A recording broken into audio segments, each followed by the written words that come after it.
Hi అండి, అందరికీ నమస్కారం. వైసీపీ ఎంపీ మిథున్ రెడ్డికి సిట్ కొలిక్కి ఉన్నందా? అవుననే అంటున్నాయి రాజకీయ వర్గాలు. మద్యం కుంభకోణంలో వైసీపీ ఎంపీ మిథున్ రెడ్డికి ఏసీపీ కోర్టు బెయిల్ ఇచ్చింది. అయితే ఈ బెయిల్పై అభ్యంతరాలు తెలియజేస్తూ సిట్ తరపున సిఐడి హైకోర్టులో పిటిషన్ వేసింది. 2019 నుంచి 2024 వరకు వైసీపీ ప్రభుత్వ హయాంలో భారీ ఎత్తున మద్యం కుంభకోణాలు జరిగిందని టీడీపీ ఆరోపించింది. అలాగే తాము అధికారంలోకి వస్తే దీని మీద దర్యాప్తు చేస్తామని, నిందితులను శిక్షిస్తామని చెప్పి ప్రతిపక్షంలో ఉన్నప్పుడు ఆరోపించింది.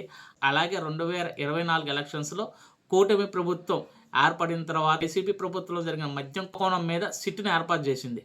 సిట్ ఎంక్వైరీ చేసి సుమారు 3,500 కోట్ల వరకు మద్యం కుంభకోణం జరిగిందని నిగ్గు తేల్చింది. అలాగే 39 మందిని నిందితులుగా చేర్చింది. జూలై 19, 2025లో ఫస్ట్ ఛార్జ్షీట్ని దాఖలు చేసింది సిట్. అలాగే ఆగస్టు 11, 2025లో సుమారు 200 పేజీలతో కూడిన రెండో ఛార్జ్షీట్ దాఖలు చేసింది. అలాగే సెప్టెంబర్ 21, 2025లో మూడో ఛార్జ్షీట్ దాఖలు చేసింది సిట్.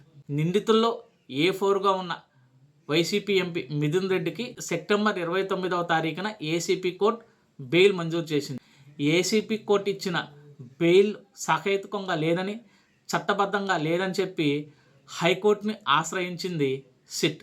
ఆర్థిక నేరాలు అలాగే తీవ్రమైన నేరాల కేసుల్లో సుప్రీంకోర్టు మార్గదర్శకాలు ఏసీపీ కోర్టు పాటించలేదని హైకోర్టులో పిటిషన్ దాఖలు చేసింది సిట్. సిట్ తరపున సిఐడి అదనపు ఎస్పీ హైకోర్టులో పిటిషన్ దాఖలు చేశారు.